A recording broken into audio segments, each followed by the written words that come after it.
ഇതുവരെ ഈ ഒരു ഐറ്റം ഉണ്ടാക്കി നോക്കിയിട്ടില്ലെങ്കിൽ എന്തായാലും ഒന്ന് ഉണ്ടാക്കി നോക്കണം. അത്രക്ക് ടേസ്റ്റുമാണ്, സിമ്പിളുമാണ് ഉണ്ടാക്കാൻ വേണ്ടിയിട്ട്. എത്ര കഴിച്ചാലും ഉണ്ടാക്കിയാലും മതിയാവില്ല, അത്രക്ക് ടേസ്റ്റാണ്.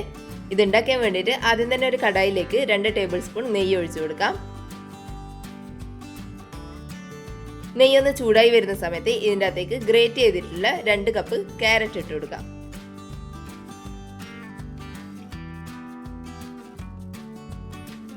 ഇനി ഈ ക്യാരറ്റ് നെയ്യിൽ ചെറുതായിട്ടൊന്ന് വഴറ്റി കൊടുക്കാം. കൂടുതൽ സമയമൊന്നും വഴറ്റിയെടുക്കണ്ട, നെയ്യ് മുഴുവനായിട്ടും ഈ ക്യാരറ്റിൽ പിടിക്കുന്നവരെ ഒന്ന് വഴറ്റി കൊടുത്താൽ മതിയാവും. ഇനി ഇതിൻ്റെ അകത്തേക്ക് ഒരു 1/4 കപ്പ് പാൽ ഒഴിച്ചു കൊടുക്കാം. കൂടുതലൊന്നും ഒഴിക്കണ്ട, 1/4 കപ്പ് പാൽ മാത്രം ഒഴിച്ചാൽ മതി. ഇനി ഇതൊന്ന് മിക്സ് ചെയ്ത് കൊടുക്കാം. ഇങ്ങനെ കാണുമ്പോൾ പാല് കാണാൻ വരെ ഉണ്ടാവില്ല, പക്ഷെങ്കിൽ ഇത് ഒന്ന് കുക്കായിട്ട് വരാൻ വേണ്ടിയിട്ട് ഈ ഒരു അളവിൽ പാല് മതിയാവും. ഇനി ഇത് അടച്ചു വെച്ചിട്ടൊന്ന് വേവിച്ചെടുക്കാം. ഒരു ലോ ടു മീഡിയം ഫ്ലെയിമിൽ വെച്ചിട്ട് വേണം ഇതൊന്ന് കുക്ക് ചെയ്തെടുക്കാൻ വേണ്ടിയിട്ട്. ഒരു 2-3 മിനിറ്റ് മതിയാവും. അപ്പോൾ തന്നെ ഇത് നല്ല സോഫ്റ്റ് ആയിട്ടൊന്ന് വെന്ത് വന്നിട്ടുണ്ടാവും.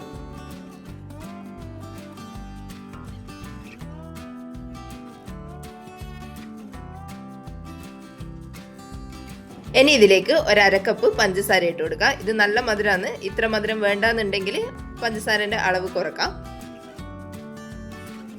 ഇനി ഇതൊന്ന് മിക്സ് ചെയ്ത് കൊടുക്കാം. പഞ്ചസാര ഇനിയൊന്ന് മെൽറ്റായിട്ട് വരണോ, അതുവരെ ഇതുപോലെ തന്നെ ഒന്ന് വഴറ്റി കൊടുക്കാം. പഞ്ചസാരയിലെല്ലാം വെള്ളമെല്ലാം ഇറങ്ങി വരുന്നുണ്ട്. ഇനി ഹൈ ഫ്ലെയിമിൽ വെച്ച് കൊടുക്കാം. ഇത് പെട്ടെന്നൊന്ന് വറ്റിച്ചെടുക്കണം, അല്ലെങ്കിൽ ക്യാരറ്റ് നന്നായിട്ട് സോഫ്റ്റ് ആയിട്ട് പോകും. അതുകൊണ്ട് ഹൈ ഫ്ലെയിമിൽ വെച്ചിട്ട് തന്നെ ഒന്ന് വഴറ്റി കൊടുക്കാം.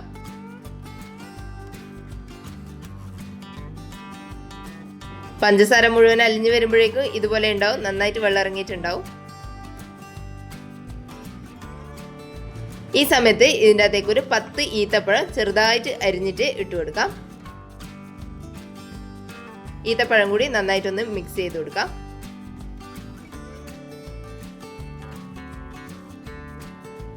ഹൈ ഫ്ലെയിമിൽ തന്നെ വെച്ചിട്ട് ഇത് വറ്റിച്ചെടുക്കാം.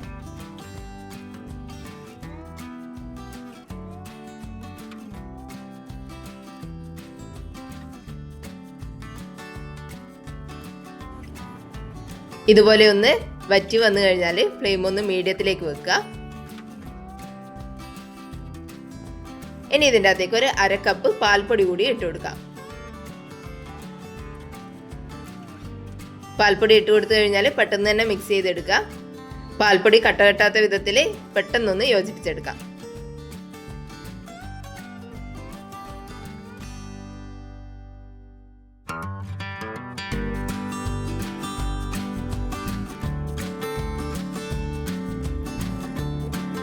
ഇതിപ്പോൾ പാനിൽ നിന്നെല്ലാം വിട്ടു വരുന്ന വിധത്തിലായിട്ടുണ്ട്. ഇനി നമുക്ക് ഫ്ലെയിം ഓഫ് ചെയ്ത് കൊടുക്കാം. ഇനി ഇതിൻ്റെ അകത്തേക്ക് കുറച്ച് ഡ്രൈ ഫ്രൂട്ട്സ് ഇട്ട് കൊടുക്കാം. കാഷ്യൂ നട്ട്സോ ബദാമോ ഏതാ ഉള്ളതെന്ന് വെച്ചാൽ അത് ഇട്ട് കൊടുക്കാം. മിക്സഡ് ആയിട്ടാണെങ്കിലും അങ്ങനെയും ഇട്ട് കൊടുക്കാം. ഞാനിവിടെ കാഷ്യൂ നട്ട്സ് ചെറുതായിട്ടൊന്ന് നുറുക്കിയതിന് ശേഷം ഇട്ട് കൊടുത്തിട്ടുണ്ട്. ഇതിനി എല്ലാ ഭാഗത്തും ആകുന്നവരെ ഒന്ന് മിക്സ് ചെയ്ത് കൊടുക്കാം.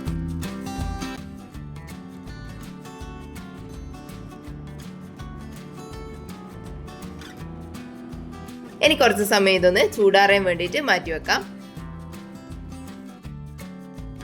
ഇതിൻ്റെ ചൂട് ചെറുതായിട്ടൊന്ന് കുറഞ്ഞ് നമ്മൾ കൈ കൊണ്ട് ഉരുട്ടിയെടുക്കാൻ പാകത്തിനായി കഴിഞ്ഞാൽ കയ്യിൽ കുറച്ച് നെയ്യൊന്ന് തടവിയതിന് ശേഷം ഈ ഒരു വലുപ്പത്തിലുള്ള ഉരുളയാക്കിയിട്ട് എടുക്കാം.